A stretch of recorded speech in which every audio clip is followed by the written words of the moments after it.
안녕하세요. 이 채널의 운영자 진우아비입니다. 오늘 들려드릴 드라마는 기구한 한 여성의 운명을 이야기하는 휴먼 드라마입니다. 이 드라마는 실화를 바탕으로 각색하였고요. 여러분들도 소개하고 싶은 사연이 있으시면 간단한 스토리만 작성하여 메일로 보내주시면 제가 각색하여 사연을 소개해드리겠습니다. 여러분들의 많은 사연 참여 부탁드릴게요. 시작 전 좋아요, 구독 부탁드립니다. 그럼 오늘 드라마를 간략히 소개해드리고 이야기를 시작하겠습니다. 강원도 깊은 산골 할머니와 단둘이 살아온 17세 소녀 김단희. 그녀는 검정고시를 통해 서울 명문대에 진학하고 대기업 그룹 소유 방송국 아나운서가 된다. 그러나 그 그룹의 회장 김단호는 그녀가 알지 못했던 친부이자 18년 전 그녀의 어머니를 버린 장본인이다.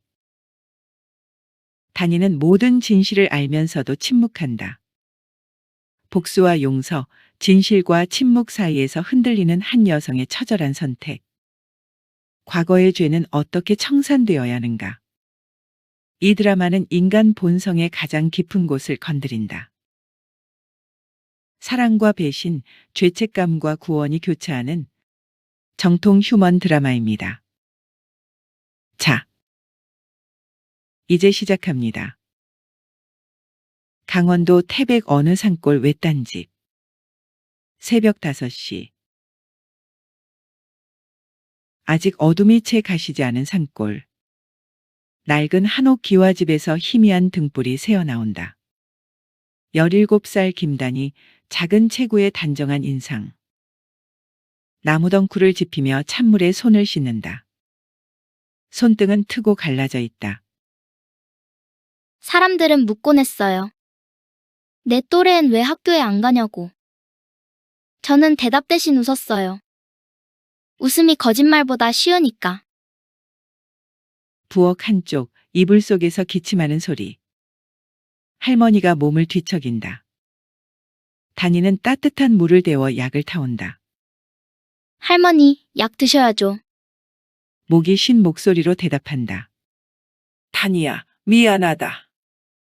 무슨 말씀이세요? 제가 할머니 없으면 어떡해요? 할머니는 단희의 손을 꼭 잡는다.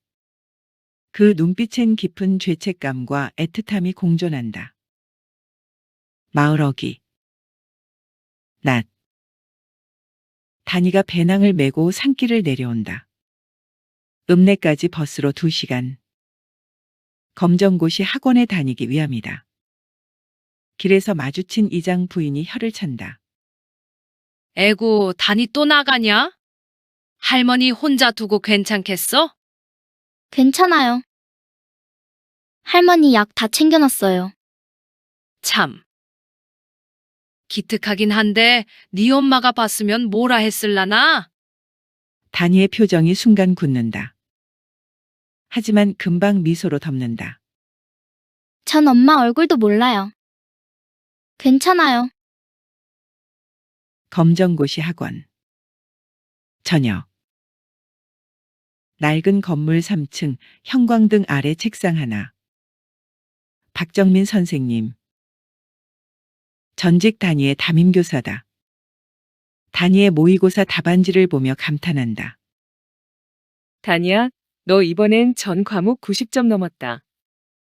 서울대도 갈 수 있어. 단희가 눈을 반짝이며 대답한다. 정말요? 정말이지. 근데 학비는 어쩔 거야? 장학금만으론 부족할 텐데. 그건 제가 알아서 할게요. 박정민 선생님은 단희의 손등에 난 상처를 본다. 말없이 지갑에서 몇 장의 지폐를 꺼낸다. 이건 선생님이 주는 거 아니야? 내가 나중에 성공하면 갚아. 이자 붙여서. 단희의 눈가가 붉어진다. 선생님. 울지 마. 너 같은 애가 이 동네에서 썩히긴 아깝단 말이야. 18년 전의 눈보라. 1996년 겨울 태백읍내 밤. 과거를 회상한다. 폭설이 쏟아지는 밤. 성유희. 화려한 화장의 붉은 코트. 술집 간판 아래서 담배를 피운다. 그녀는 웃지만 그 웃음 뒤엔 공허함이 깔려 있다. 유희야, 오늘 손님 많으니까 정신 차려. 담배 연기를 내뿜으며 네, 언니. 산길 낭떠러지. 깊은 밤. 고급 세단 한 대가 눈길에서 미끄러져 낭떠러지에 걸쳐 있다. 김단호 서울 단호그룹 회장. 다급하게 차 문을 열려 하지만 문이 열리지 않는다. 그때 눈보라를 뚫고 나타난 성유희. 저기요. 괜찮으세요? 그녀는 몸을 던져 차 문을 열고 김단호를 끌어낸다. 차는 그대로 낭떠러지 아래로 떨어진다. 거친 숨을 몰아쉬며 고맙소. 성유희가 웃으며 말한다. 목숨 값은 비싸요. 나중에 밥이나 사세요. 태백 모텔. 일주일 후. 김단호는 회복 후에도 태백을 떠나지 않았다. 성유희와의 만남이 계속됐다. 모텔방, 침대 위. 성유희는 김단호의 가슴에 기대어 있다. 오빠는 서울 가면 절 있겠죠? 그럴 리가. 웃으며 대답한다. 거짓말. 다들 그래요. 여기선 천사처럼 굴다가 서울 가면 바로 연락 끊어요. 김단호는 대답하지 않는다. 성유희는 그의 침묵 속에서 이미 답을 읽는다. 태백산골. 한 달 후. 김단호가 서울로 돌아간 뒤 성유희는 그에게 전화를 건다. 수십 통. 하지만 받지 않는다. 어느 날 편지 한 장과 돈 봉투가 도착한다. 편지 내용은 이랬다. 유희 씨, 당신에게 고맙습니다. 하지만 우리의 인연은 여기까지입니다. 부디 이 돈으로 새로운 삶을 시작하길 바랍니다. 성유희는 편지를 찢는다. 그녀의 눈엔 눈물이 아닌 차가운 분노가 서린다. 섬으로 가는 길. 서울 단호그룹 본사. 낮. 김단호의 비서가 급히 들어온다. 회장님, 태백에서 온 여자가 로비에서 난리입니다. 누구? 성유희라는 여자입니다. 회장님을 만나지 못하면 언론에 폭로하겠다고. 김단호의 얼굴이 굳는다. 서울 외곽창고. 밤. 성유희는 김단호의 부하들에게 끌려온다. 김단호가 그녀 앞에 선다. 돈이 더 필요한 거요. 돈? 전 사랑이 필요한데요. 장난치지 마시오. 장난 아니에요. 오빠, 나 임신했어요. 김단호의 얼굴이 창백해진다. 거짓말이겠지. 성유희가 배를 쓰다듬으며 대답한다. 믿고 싶지 않으시겠죠? 근데 사실이에요. 김단호는 잠시 침묵한다. 그리고 냉정하게 말한다. 당신을 안전한 곳으로 보내겠소. 아이를 낳으면 충분한 보상을 하겠소. 안전한 곳? 어디요? 남해의 작은 섬이오. 조용하고 평화로운 곳이지. 성유희는 그 말의 진짜 의미를 깨닫는다. 유배. 남의 외딴 섬. 몇 달 후. 성유희는 초라한 술집에서 일한다. 임신한 배를 숨기며 손님들을 응대한다. 어느 날 밤 거울 앞에 선 성유희. 눈물이 주르륵 흐른다. 성유희가 생각한다. 나는 어디서부터 잘못된 걸까? 그 사람을 구한 게 잘못이었을까? 출생과 죽음. 태백산골 외딴집. 1997년 봄. 성유희는 만삭의 몸으로 고향 산골로 돌아왔다. 할머니가 그녀를 맞이한다. 유희야. 성유이가 지친 얼굴로 얘기한다. 엄마, 나 이제 어떻게 살아야 해? 할머니는 딸을 끌어안는다. 출산. 며칠 후 산파의 도움으로 성유이는 딸을 낳는다. 하지만 산후출혈이 심하다. 빨리 병원 가야 해. 하지만 이곳은 너무 외지다. 병원까지 2시간 이상. 성유이는 피투성이 손으로 갓난아기를 끌어안는다. 성유이는 떨리는 목소리로 얘기한다. 엄마, 이 애 이름 단이라고 지어줘. 단이? 김단호의 단. 성유희의 희. 그 사람이 이 애 아빠니까. 그래도 이름에라도 남겨줘야지. 성유이는 그렇게 눈을 감는다. 할머니의 죄책감. 태백산골. 2006년. 단이 나이 9세. 어린 단이가 할머니에게 묻는다. 할머니, 우리 엄마는 어떤 사람이었어요? 할머니는 대답하지 못한다. 그저 단이의 머리를 쓰다듬을 뿐. 이 아이에게 진실을 말할 수 있을까? 네 엄마는 사랑에 속았고, 네 아빠는 널 버렸다고. 차라리 모르는 게 나을지도 몰라. 할머니의 죽음. 태백산골 외딴집. 2024년 봄. 할머니는 이부자리에 누워있다. 단이는 할머니의 손을 잡고 있다.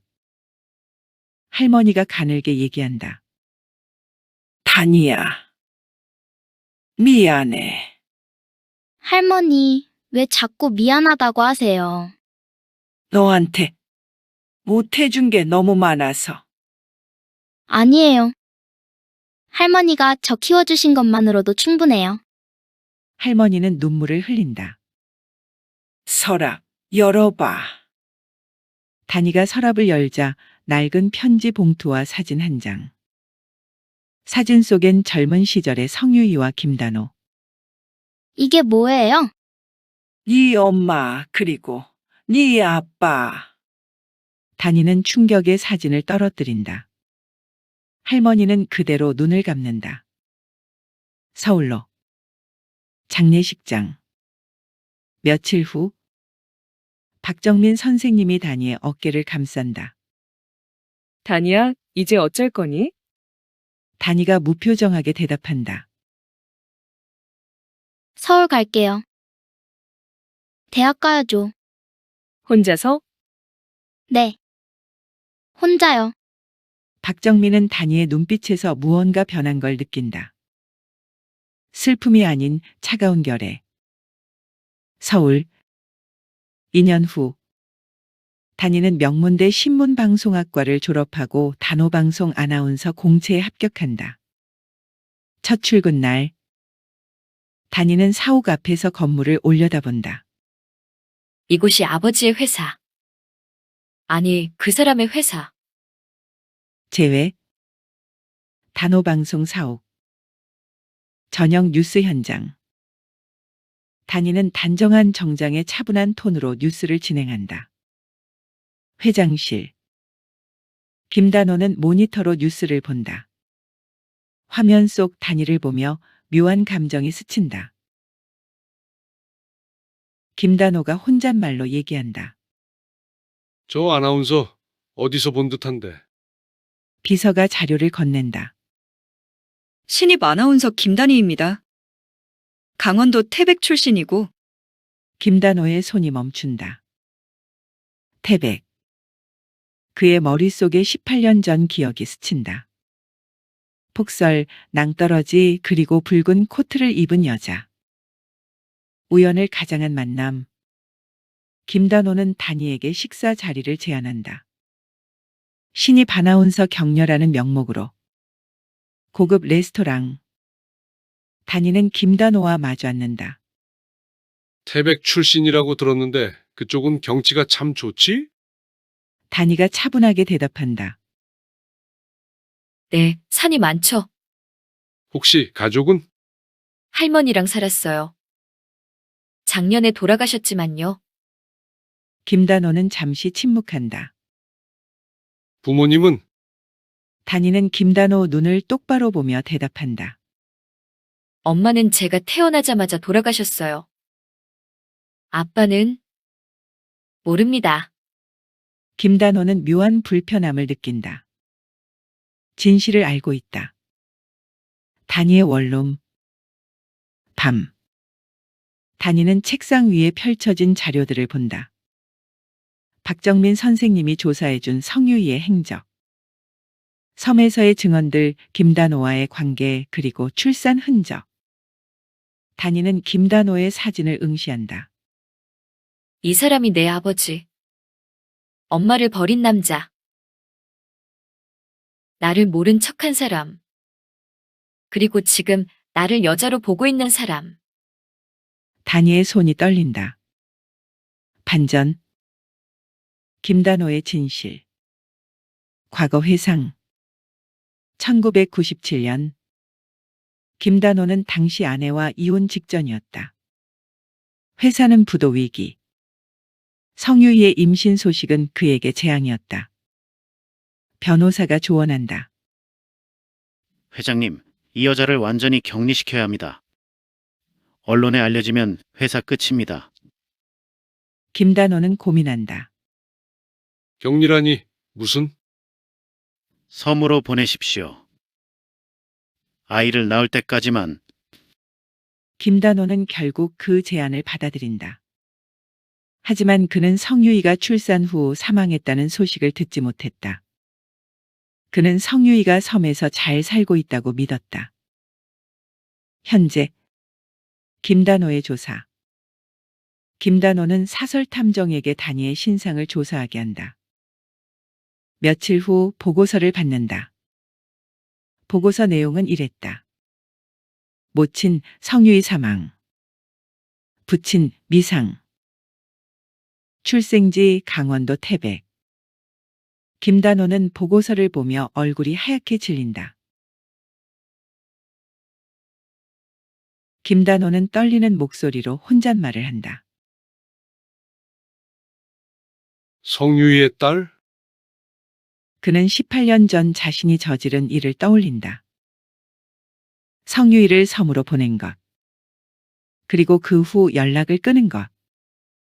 김단호는 무너진다. 내가 내 딸을 접근하는 아버지. 단호방송 사옥복도. 김단호는 단이를 우연히 마주친 척한다. 아, 김단희 아나운서. 요즘 일은 어때요? 단이는 냉정하게 대답한다. 잘하고 있습니다, 회장님.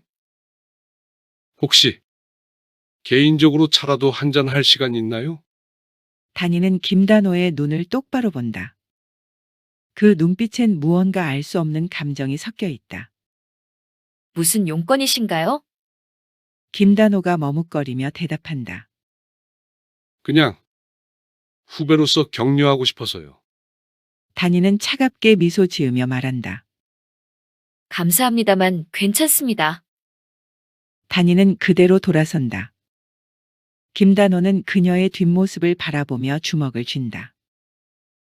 박정민 선생님의 조언. 카페. 주말. 단이는 박정민 선생님을 만난다. 다니야, 내 표정이 예전 같지 않아. 무슨 일 있니? 선생님. 제가 만약 누군가에게 복수할 수 있다면 해야 할까요? 놀라며 대답한다. 복수? 누구한테? 단이는 김단호의 사진을 보여준다. 이 사람이 제 아버지예요. 박정민은 경악한다. 뭐라고? 이 사람이 엄마를 버렸어요. 섬으로 보내서 죽게 만들었어요. 그리고 지금 저한테 접근하고 있어요. 자기 딸인 줄도 모르고. 다니야. 진실을 밝혀야 해. 이건 잘못됐어. 단이는 차갑게 얘기한다. 밝히면 뭐가 달라져요? 엄마는 돌아오지 않아요. 할머니도 이미 돌아가셨어요. 전 그냥 이 사람이 고통받는 걸 보고 싶어요. 박정민은 단이의 손을 잡는다. 복수는 너만 망가뜨려. 제발 다른 길을 찾아. 반전. 김단호의 고백. 단호그룹 회장실. 밤. 김단호는 단이를 회장실로 부른다. 단이는 냉정한 표정으로 들어선다. 김단호는 떨리는 목소리로 물어본다. 단희 씨. 아니, 단희야. 단이는 대답하지 않는다. 나 알고 있어. 네가 내 딸이란 걸. 단이의 표정이 굳는다. 단이는 냉소하며 얘기한다. 언제부터 아셨죠? 얼마 전에 조사를 해봤어. 내 어머니가 성유이라는 걸 알게 됐어. 그래서요? 이제 와서 아버지 행세하시려고요? 김단호는 고개를 숙이며 얘기한다.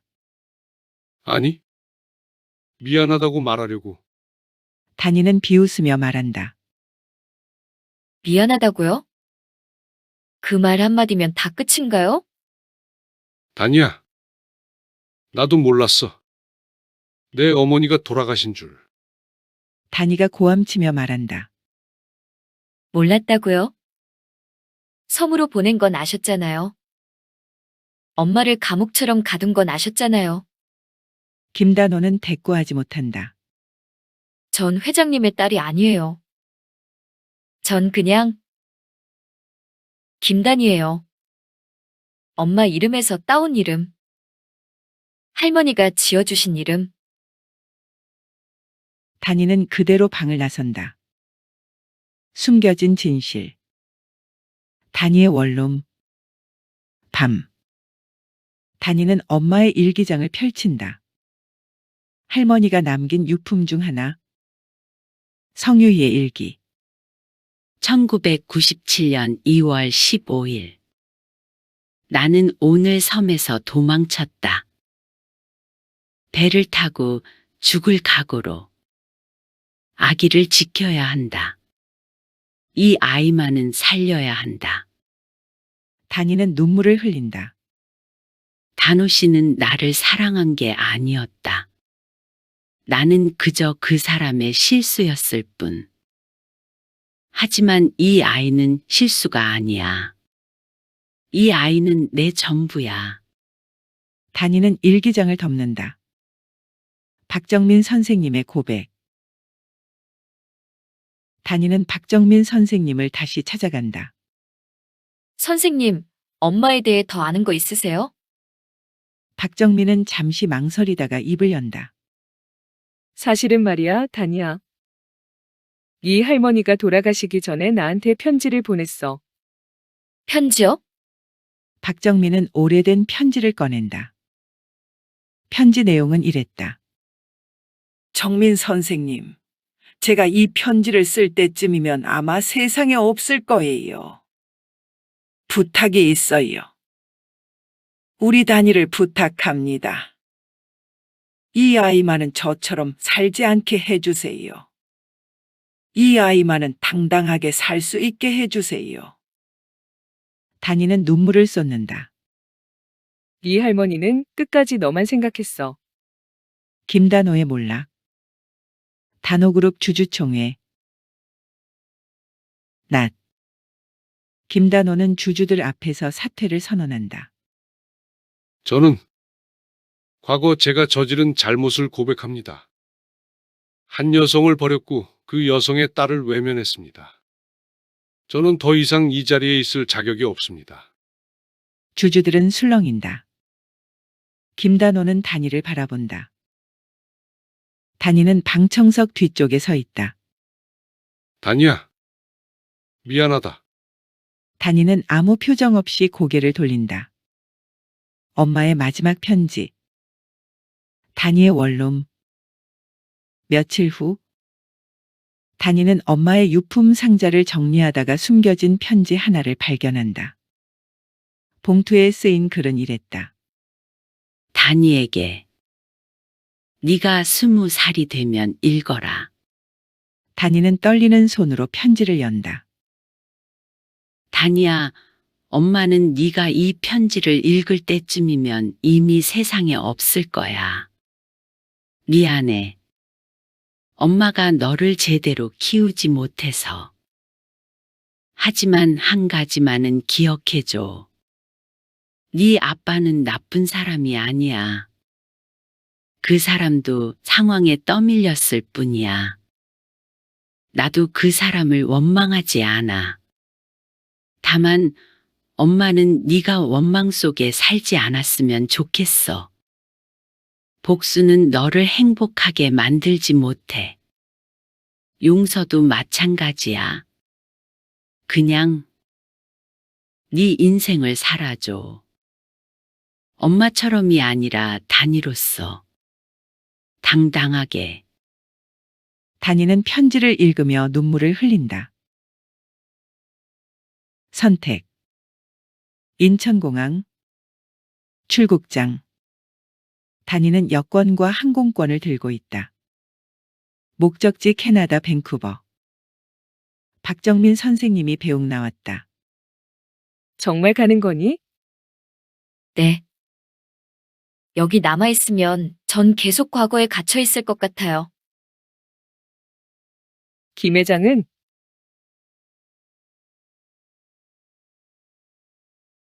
다니는 쓸쓸하게 웃으며 얘기한다.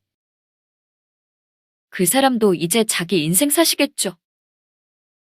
저도 제 인생 살고요. 박정민은 다니를 끌어안는다. 행복해라, 다니야.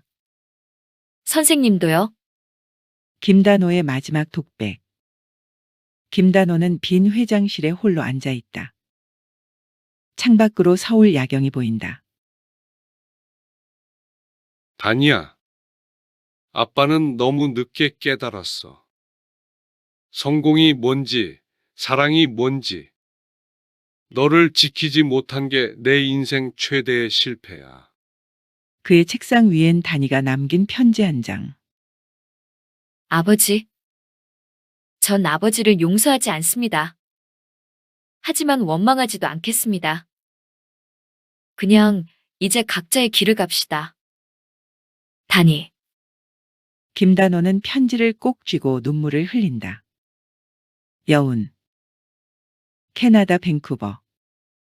1년 후. 다니는 작은 카페에서 일한다. 김다니가 아닌 새로운 이름으로. 어느 날 한국에서 온 편지 한 통. 박정민 선생님의 편지. 다니야, 잘 지내니? 김 회장님이 작년에 돌아가셨어. 마지막까지 내 이름을 불렀다더라. 유산은 전부 너한테 남겼대. 하지만 내가 받을지는 모르겠다. 나는 네가 행복하길 바래. 네가 어떤 선택을 하든. 다니는 편지를 읽고 창밖을 바라본다. 눈이 내리고 있다. 할머니, 엄마, 저 잘 살고 있어요. 더 이상 누구의 딸도, 누구의 희생양도 아닌 그냥 저로서요. 당신이 다니라면 어떤 선택을 했을까요? 진실을 밝히는 것이 과연 정답이었을까요? 용서와 복수 사이에서 우리는 무엇을 선택해야 할까요? 그리고 속물 같지만 김단호가 다니에게 남긴 마지막 유산은 오늘 이야기는 여기까지입니다. 감사합니다.